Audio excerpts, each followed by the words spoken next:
말씀이 조금 긴데요. 우리 한 목소리로 같이 읽도록 하겠습니다. 시작. 무교절 첫날에 제자들이 예수께 와서 물었습니다. 선생님께서 드실 유월절 음식을 어디에서 준비하면 좋겠습니까?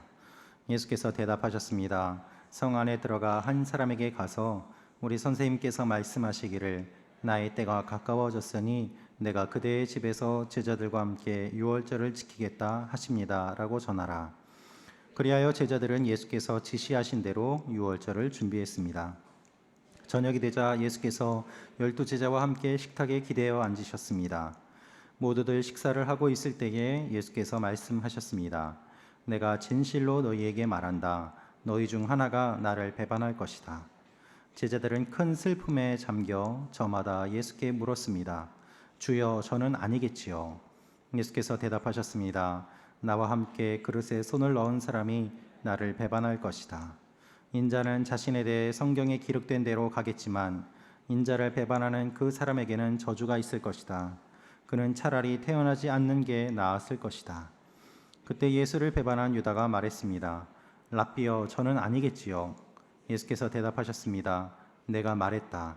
그들이 식사를 하고 있을 때에 예수께서 빵을 들어 감사 기도를 드리신 후 떼어 제자들에게 주면서 말씀하셨습니다. 받아서 먹어라. 이것은 내 몸이다. 그리고 또 잔을 들어 감사 기도를 드리신 후 제자들에게 주시면서 말씀하셨습니다. 너희 모두 이것을 마시라. 이것은 죄 사함을 위해 많은 사람들을 위해 흘리는 내 피, 곧 언약의 피다. 내가 너희에게 말한다. 나는 이제부터 내 아버지의 나라에서 너희와 함께 새 포도주를 마실 그날까지 다시는 포도 열매로 만든 것을 마시지 않을 것이다. 그들은 찬송을 부른 후에 올리브 산으로 향했습니다. 그때 예수께서 제자들에게 말씀하셨습니다. 내가 목자를 치니 양떼가 흩어질 것이다 라고 성경에 기록된 대로 오늘 밤에 너희는 모두 나를 버릴 것이다. 그러나 내가 살아난 뒤에 너희보다 먼저 갈릴리로 갈 것이다. 베드로가 대답했습니다. 모두들 주를 버린다 해도 저는 결코 버리지 않겠습니다. 예수께서 대답하셨습니다. 내가 진실로 내게 말한다. 바로 오늘 밤 닭이 울기 전에 너는 3번 나를 부인할 것이다. 그때 베드로가 외쳤습니다. 주와 함께 죽을지언정 결코 주를 모른다고 하지 않을 것입니다. 그러자 다른 제자들도 모두 똑같이 말했습니다. 아멘. 네, 반갑습니다. 저는 서현 목사입니다. 제가 설교하기 전에 항상 하는 것이 있는데요. 성경책을 가져오신 분은 성경책을 들어주시고 성경책을 안 가져오신 분은 오른손을 들고 한번 저를 따라해 주시면 좋겠습니다. 손을 한번 높이 들어주시고요. 이 성경은 하나님이 나에게 주신 말씀입니다. 하나님의 말씀은 능력이 있습니다. 하나님의 말씀은 나를 변화시킵니다. 나는 이 말씀을 믿습니다. 아멘. 여러분의 고백대로 될 줄로 믿습니다. 네, 오늘은 왜 먹는가라는 제목으로 하나님 말씀 함께 나누도록 하겠습니다. 여러분, 오늘의 교회는 한 달에 한 번 매월 첫 주에 성찬을 합니다. 고 하영주 목사님께서 정하신 그런 부분인데요. 왜 목사님께서 이렇게 정하셨는가 하면 이 예배에 있어서 예전이 굉장히 중요하다라고 강조하시면서 한 달에 한 번은 성찬을 하는 것이 좋다라고 말씀하셨습니다. 사실 수많은 사람들이 성찬식에 참여하고 또 그 성찬을 준비하는 것이 결코 쉬운 일은 아닙니다. 많은 분들이 기도하며 또 수고하시고 또 진행하고 준비하는 가운데 간증이 많은 것 또한 사실입니다. 그럼에도 불구하고 오늘의 교회는 성찬을 매우 자주 하는 교회입니다. 어떤 교회들은 1년에 서너 번 정도 절기 때만 하는 경우들이 많이 있죠. 정기적으로 매월 성찬을 하는 교회는 사실 흔하지 않습니다. 종교개혁자 칼빈은 매주 성찬을 하는 것이 좋다라고 이야기를 했습니다. 초대교회 때부터 우리 믿음의 선배들은 주일을 작은 부활절로 지켰습니다. 그래서 예수님이 부활하신 그것을 기억하고 기념하며 주일을 지켰기 때문에 매주 성찬을 하며 예수님을 기억하는 것이 좋다라고 강조해 왔던 것이죠. 우리가 성경을 읽어보면 성탄에 대한 내용보다 예수 그리스도의 십자가와 부활, 고난 받으신 이야기가 훨씬 더 많습니다. 사복음서의 내용을 보면 거의 반 이상이 예수님의 십자가와 고난에 관한 이야기일 정도입니다. 여러분, 왜 성탄보다 십자가와 부활 이야기가 더 많을까요? 왜 성탄보다 이 성찬의 이야기가, 그리고 십자가와 부활의 이야기가 더 많을까요? 그것은 이 땅에 태어나는 모든 생명, 모든 인간은 상식이기 때문입니다. 그러나 부활은 기적입니다. 이 땅에 태어나는 사람은 누구나 태어날 수 있습니다. 그러나 십자가는 아무나 질 수 없습니다. 십자가는 사랑입니다. 십자가는 기적입니다. 그렇기 때문에 성경은 예수님의 탄생 이야기보다는 우리를 위해 돌아가시고 부활하신 예수 그리스도의 이야기가 더 많이 기록되어 있는 것입니다. 예수님께서는 이 기록을 더 많이 남겨주신 것 외에 거기에 더하여서 이것을 잊지 말고 기억하라라고 의식으로 이것을 남겨주셨습니다. 그것이 바로 성찬식입니다. 성찬은 평범한 것에 의미를 부여한 사건입니다. 우리가 하루하루 살다 보면 모든 날이 다 평범하지 않습니까? 그런데 특별한 날이 있어요. 결혼식이라든가 그리고 생일이라든가 어떤 것을 기념하는 날은 매우 특별합니다. 예수님께서 행하신 이 성찬도 사실은 평범한 식사였습니다. 지금까지 해왔던 반복되었던 유월절 식사였습니다. 그런데 주님께서는 그 식사와 더불어 또한 빵을 떼어주시고 포도주를 나누어 주시면서 특별한 의미를 부여해 주셨고 이것을 통해 나를 기억하라라고 말씀하신 것입니다. 사실 성찬은 이렇게 매우 중요한 것이지만 우리가 교회에서 성찬식에 참여하고 또 성찬식에 우리가 떡을 먹고 잔을 마시면서도 이것이 무슨 의미인지 왜 하는지 모른 채 하는 분들이 의외로 많은 것도 사실입니다. 어떤 분은 떡 안 줬다고 서운해하세요. 세례를 안 받으신 분이고 교회에 처음 나오신 분이고 아내 손을 잡고 나오신 분인데 성찬식을 할 때 왜 나는 떡 안 주냐고, 왜 나는 잔 안 주냐고, 교회가 이렇게 쪼잔한 곳인지 몰랐다, 속 좁은 곳인지 몰랐다 그러면서 불평하시는 것도 들은 적이 있습니다. 또 어떤 분은 자신의 그 어린 자녀들에게 그것을 주시는 분도 있습니다. 너도 먹어봐, 이거 맛있어 하면서 주시는 분이 있어요. 그것이 성찬의 의미를 제대로 모른 채 참여한다면 사실 떡을 먹고 잔을 마셔도 큰 의미가 없습니다. 성찬은 그렇게 가벼운 것이 아닙니다. 성찬은 예수 그리스도께서 정해주신 중요한 의식이고 또한 이것을 통해서 우리가 받을 유익이 너무나도 많이 있습니다. 여러분, 성찬이란 무엇일까요? 우리가 왜 이 성찬을 매달 한 번씩이라도 하는 것일까요? 지금부터 4주 동안 그 내용들을 여러분과 함께 나눠 보기를 원합니다. 오늘 먼저 마태복음 26장 말씀을 저희가 읽어 보았는데요. 26장 17절에서 18절 말씀을 다시 한번 읽어 보기를 원합니다. 같이 읽겠습니다. 시작. 무교절 첫날에 제자들이 예수께 와서 물었습니다. 선생님께서 드실 유월절 음식을 어디에서 준비하면 좋겠습니까? 예수께서 대답하셨습니다. 성 안에 들어가 한 사람에게 가서 우리 선생님께서 말씀하시기를 나의 때가 가까워졌으니 내가 그대의 집에서 제자들과 함께 유월절을 지키겠다 하십니다 라고 전하라.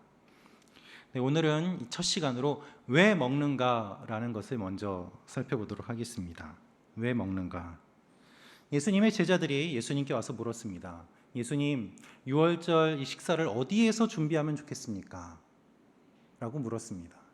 사실 이 절기는 매우 중요한 절기였고 또 많은 사람들이 같이 식사를 하기 위해서는 꽤 넓은 장소가 필요했기 때문에 그들은 예수님께 어디에서 식사를 준비하면 좋을까라고 여쭤보았습니다. 이 질문에 예수님께서는 이렇게 대답하십니다.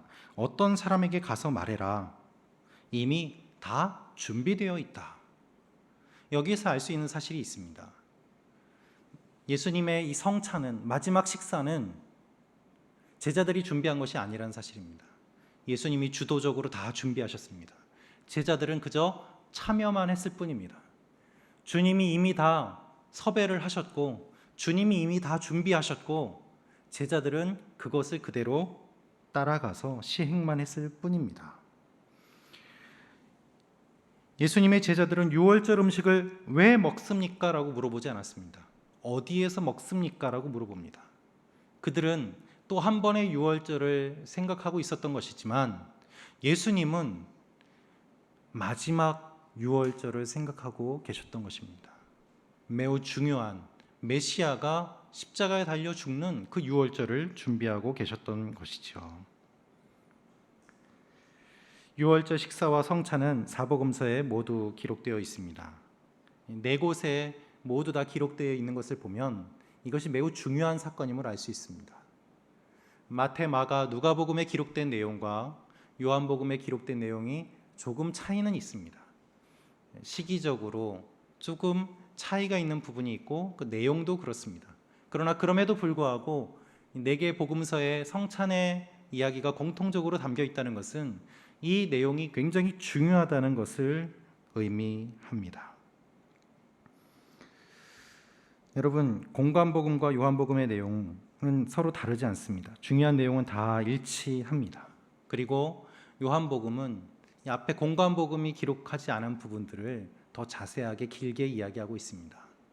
실제로 요한복음은 13장부터 그 뒤에 예수님이 기도하시는 내용, 또 제자들에게 서로 사랑하라는 내용, 그 유명한 포도나무와 가지 비유에 이르기까지 이 성찬식을 하신 이후에 많은 것들을 말씀하시고 가르치시는 것들을 볼 수 있습니다. 공관복음을 보면 예수님께서 성찬을 하신 이후에 곧 바로 잡혀가시지만 요한복음은 그것이 아니라 더 많은 일들이 있었음을 자세하게 알려주고 서로 내용을 보충하며 풍성하게 알려주시는 것이죠. 사실 이 사건들을 살펴볼 때에 우리가 살펴볼 수 있는 것들은 매우 많이 있습니다.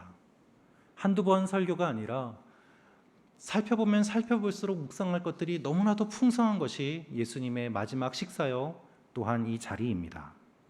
그런데 그 가운데서 오늘 저희가 살펴볼 것은 바로 이것입니다.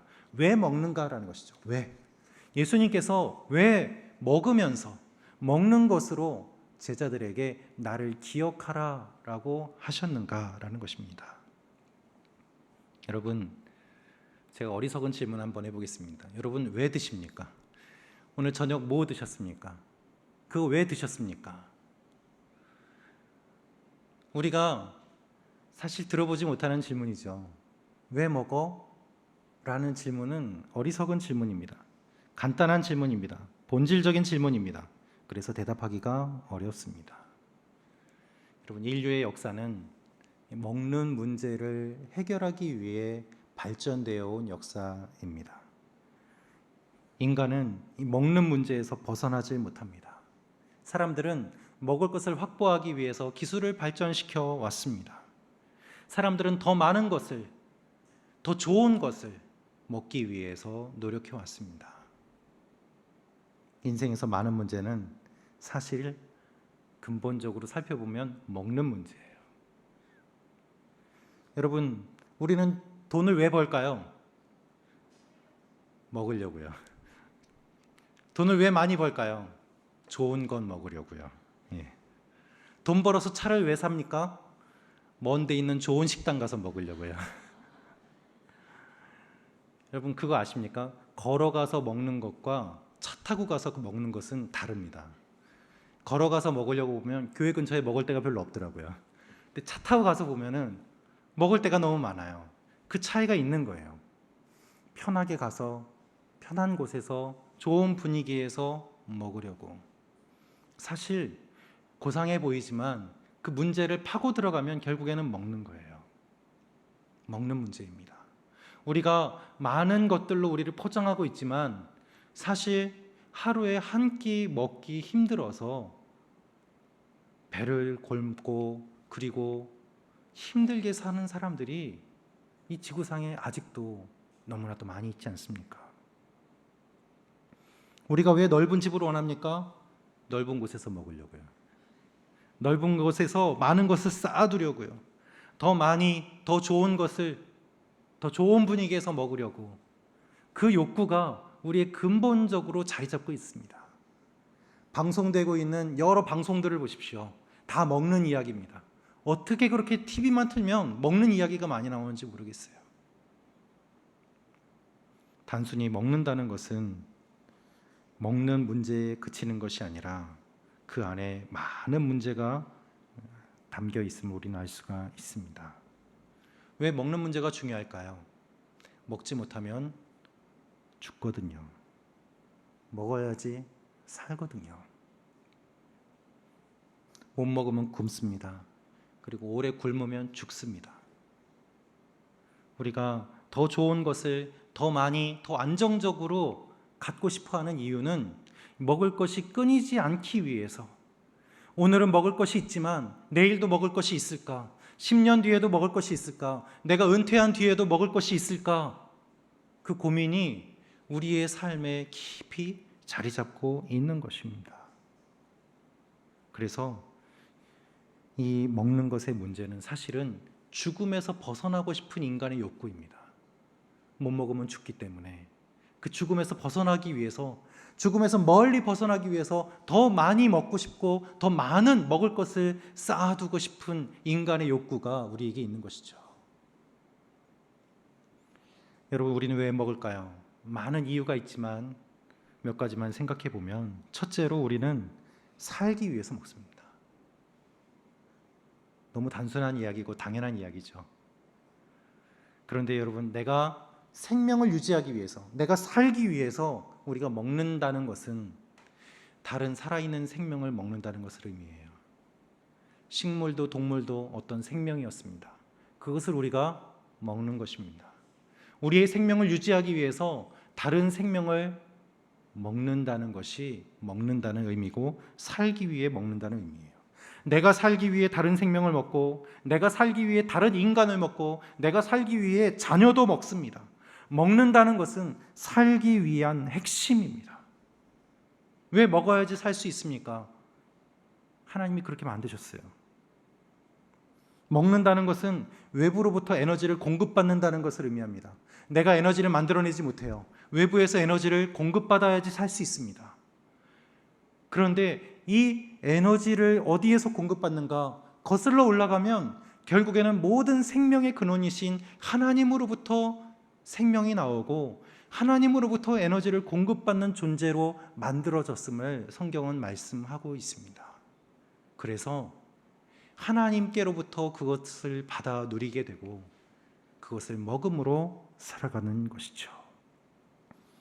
우리 내부에서 에너지를 만들지 못합니다. 먹어야지, 외부의 공급을 받아야지 살게 돼요. 이 공급이 끊어지면 죽습니다. 그래서 식욕은 우리에게 있어서 가장 기본적인 욕구가 되는 것이죠.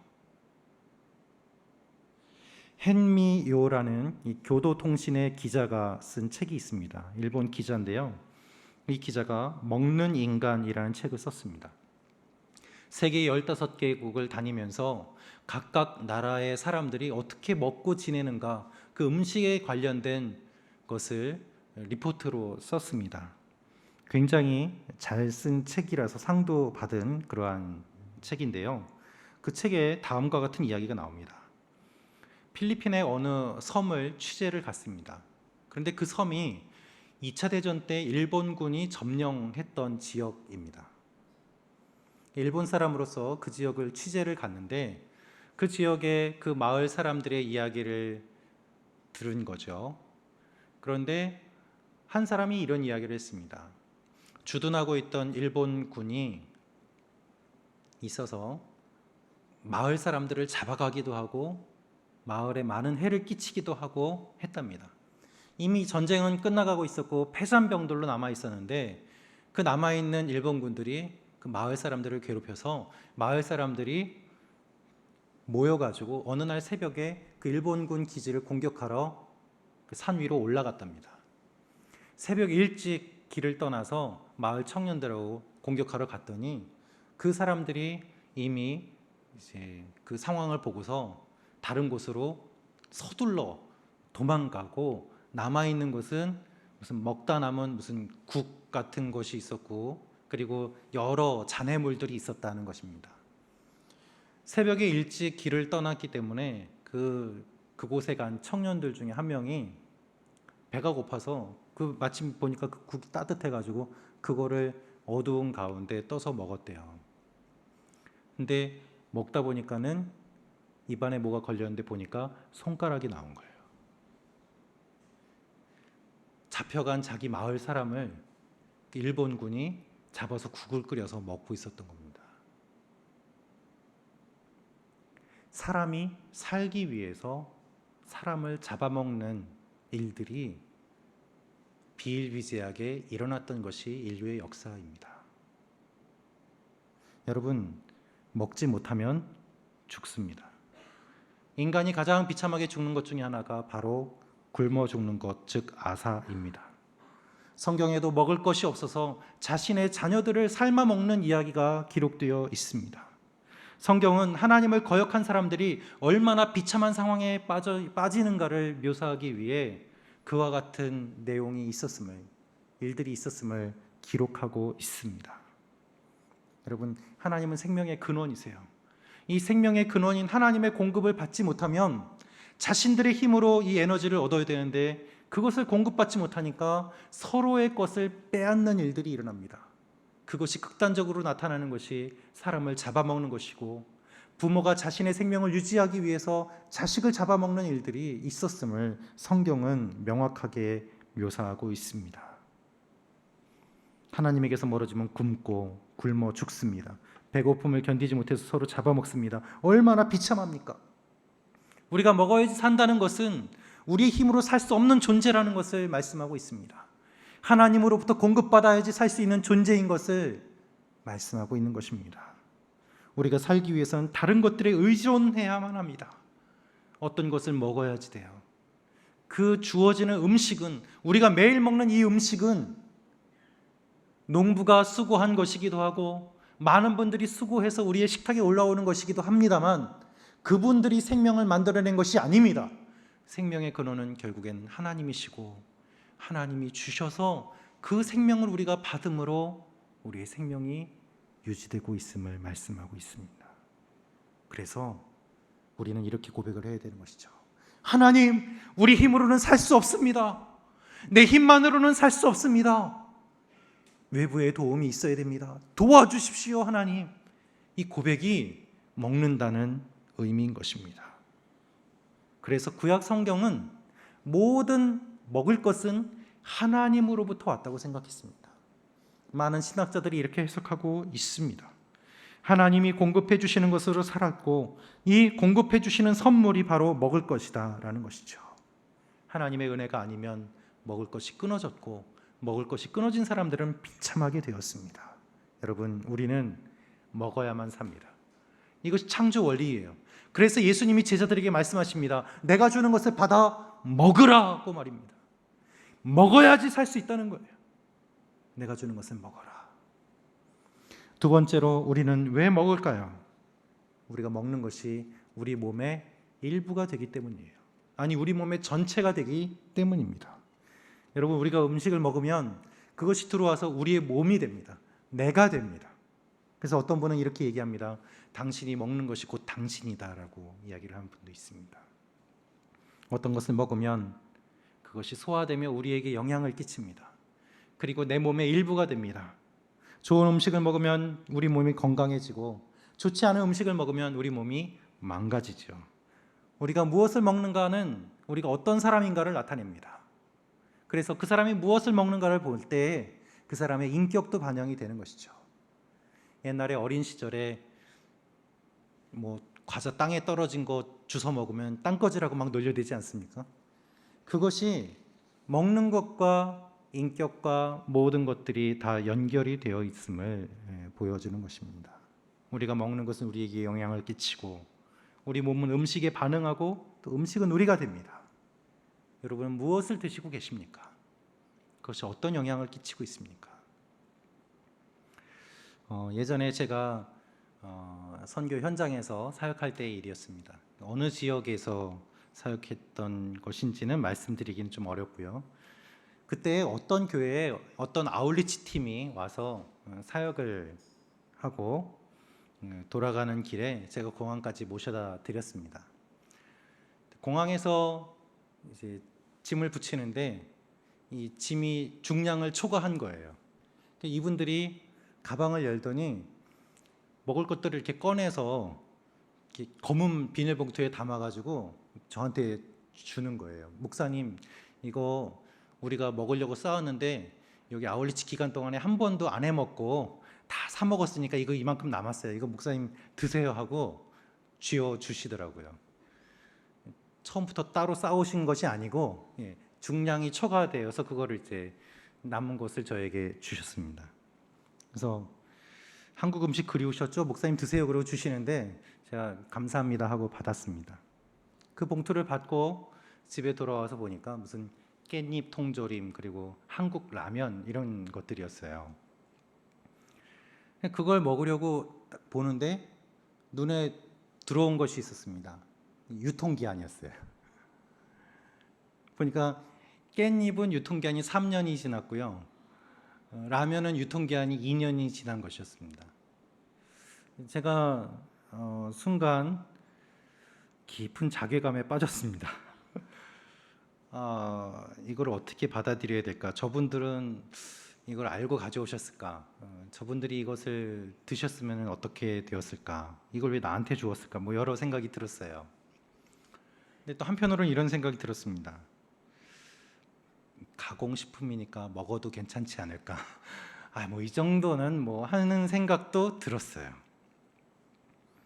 한국 음식이 먹고 싶었었거든요.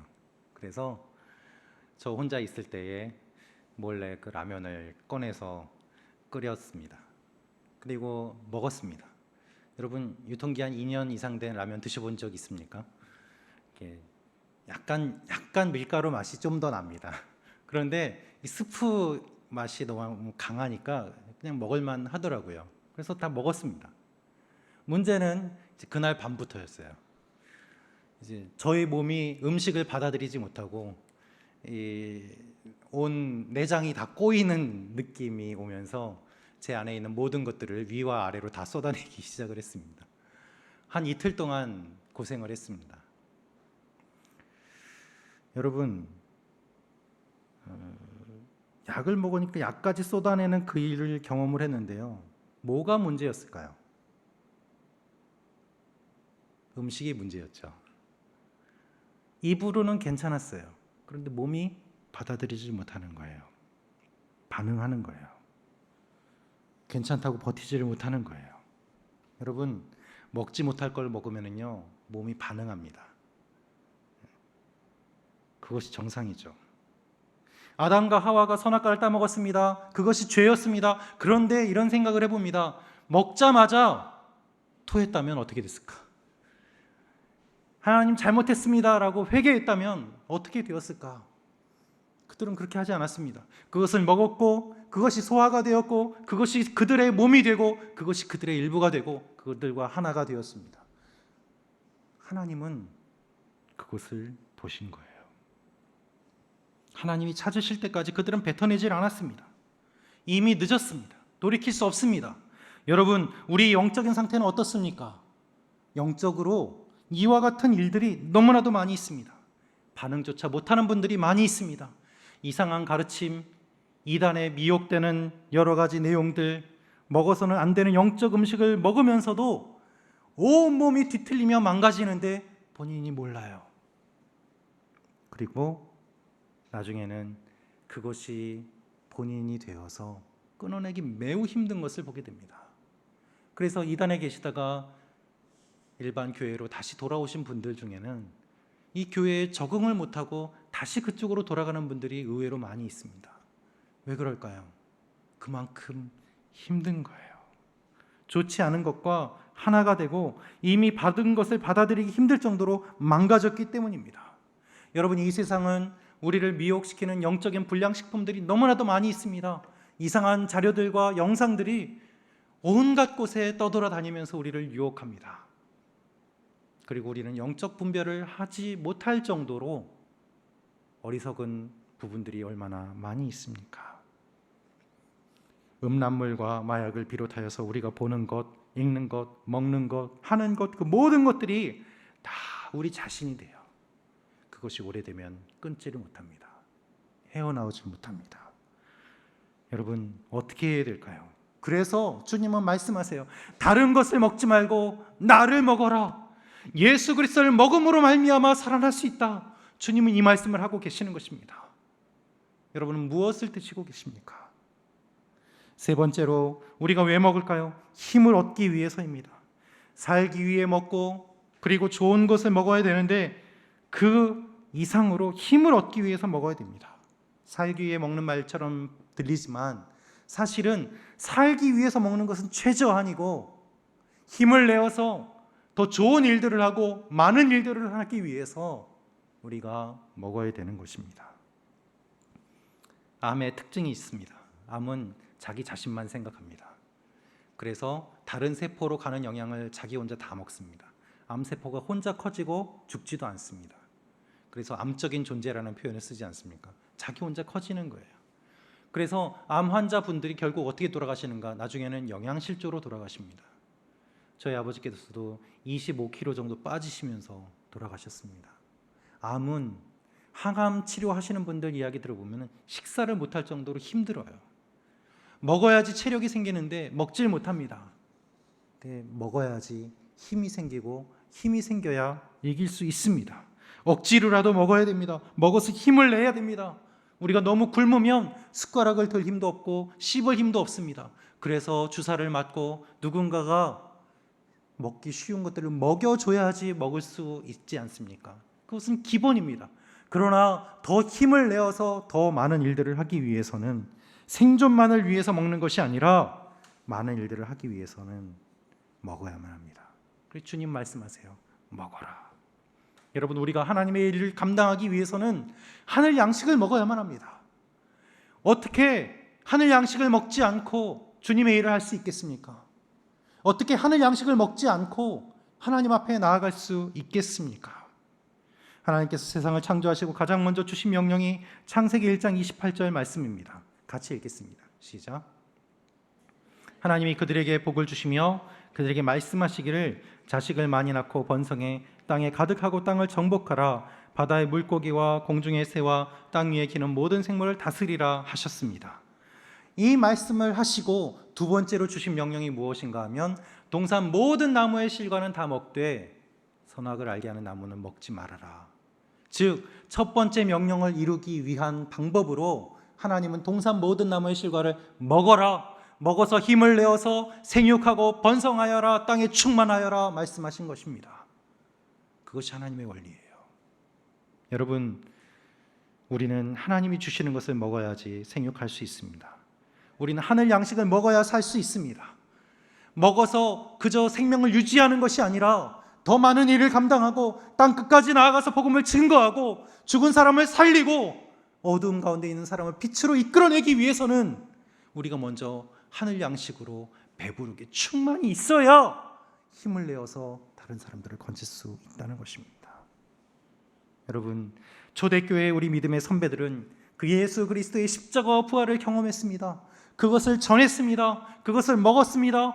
먹고 전함으로 말미암아 교회가 세워지고, 그 교회가 또 복음을 전하고, 그 복음이 전해지면서 땅 끝까지 나아가 복음이 선포되고 많은 사람들이 주님께로 돌아오는 일들이 일어났습니다.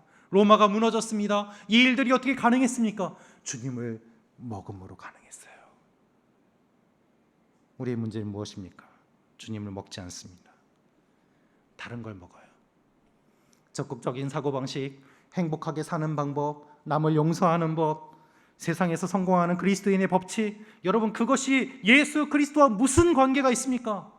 그건 디저트예요. 밥은 무엇입니까? 밥은 예수 그리스도의 십자가와 부활이에요. 그것 외에는 구원이 없습니다.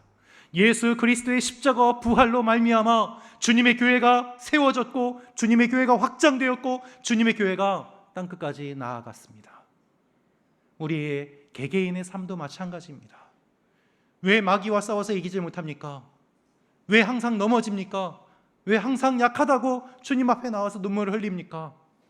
우리의 모습을 돌이켜보면 우리의 영적인 상태가 매우 심각한 영양실조에 걸려있기 때문은 아니겠습니까? 여러분, 예수님은 말씀하십니다. 나의 몸을 먹으라, 내 피를 마셔라. 이것이 교회가 교회다워지는 원동력입니다. 교회가 세상을 이기는 힘입니다. 심리상담은 다른 데서도 할 수 있어요. 세미나는 다른 데서도 할 수 있어요. 그런데 복음은 교회가 아니면 들을 수가 없어요. 복음은 교회에서만 들을 수 있습니다. 교회가 아닌 어느 곳이 예수 그리스도의 십자가와 부활을 전한단 말입니까? 교회에서만 가능한 일이에요. 이것이 우리에게 주신 능력의 근원입니다. 주님이 우리 가운데 있고 주님이 우리 가운데 생명의 떡과 잔으로 오셔서 우리가 그것을 먹음으로 말미암아 주님이 내 안에, 내가 주님 안에, 주님이 내가 되고 내가 주님이 되어서 주님의 손과 발로 이 세상을 살아갈 때에 거기에서 세상을 변화시키는 일들이 일어나게 되는 것입니다. 첫 번째 명령을 받았던 아담과 하와는 실패했습니다. 그래서 두 번째 아담이 오셨습니다. 예수님이 광야에서 시험 받으실 때 마귀가 와서 유혹했습니다. 먹어라, 돌을 빵으로 만들어서 먹어라. 그러나 주님은 그것을 거부하셨어요. 그 시험에서 승리하신 주님이 돌을 떡으로 만드는 것이 아니라 진짜 생명의 떡으로 오신 예수 그리스도께서 그 몸을 우리에게 주시면서 이것을 먹으라고 말씀하고 계십니다. 그래서 이것을 먹음으로 우리가 살아나는 거예요. 마귀는 하나님을 흉내낸 명령을 했지만 예수 그리스도는 새로운 명령을 주셔서 이것을 먹으라 말씀하십니다. 우리의 힘은 예수 그리스도입니다. 우리의 힘은 복음입니다. 우리의 힘은 부활입니다. 죽음도 이기지 못하는 그 부활의 능력은 예수 그리스도의 부활에서 나오는 것입니다. 할렐루야. 여러분, 이 능력이 우리에게 주어졌습니다. 그것이 주님을 먹는다는 의미예요. 이것이 성찬의 능력입니다. 예수님께서 26절에 이렇게 말씀하십니다. 받아서 먹어라, 이것은 내 몸이다. 먹으라는 명령을 우리에게 주세요. 이것을 먹어야 살 수 있기 때문입니다. 오늘 말씀은 예수님께서 식사를 하시고 계실 때 빵을 들어 감사기도를 하시고 말씀하셨습니다. 십자가를 치시기 전에 마지막으로 유언을 하신 거예요. 죽음 앞에서 누구나 진지합니다. 예수님은 마지막 유언으로 이것을 먹으라고 하셨습니다. 지켜야 될 명령이라고 말씀하셨습니다. 여러분, 예수님은 우리를 살리기 위해서 스스로 죽으셨습니다. 예수님은 우리를 십자가에서 내리기 위해서 주님이 십자가에 달리셨습니다. 예수님은 무덤 가운데 있는 우리를 꺼내시기 위해서 대신 무덤으로 들어가셨습니다. 이분이 우리를 살리신 예수 그리스도입니다. 그래서 성찬에 참여할 때마다 이 사랑을 기억하게 되고 성찬에 참여할 때마다 눈물을 흘릴 수밖에 없는 거예요. 어떻게 십자가와 부활을 이야기하는데 눈물을 흘리지 않을 수 있겠습니까? 우리의 영적인 상태는 성찬 앞에서 드러납니다. 아무런 눈물 없이 성찬을 받는다면 우리의 영혼은 심각한 문제에 처해 있는 것입니다. 주님의 그 감격과 그 은혜가 우리 가운데 흘러올 때 우리는 하나님의 사람으로 새롭게 서게 되는 것이죠. 이 세상에 쓸데없는 것, 우리 영혼을 죽이는 것이 아니라 영원한 것, 우리를 살리시는 예수 그리스도의 살과 피를 먹고 마심으로 말미암아 우리는 하나님의 사람으로 세상을 이길 수 있습니다. 여러분, 무엇을 드시고 계십니까? 여러분의 영적 상태는 어떠십니까? 우리가 무엇을 먹을까, 무엇을 마실까 고민하며 이 땅의 것만 추구하고 있지는 않습니까? 이런 상황에 있는 우리들에게 주님 말씀하십니다. 내 몸을 먹으라. 하나님 앞에 같이 기도하도록 하겠습니다.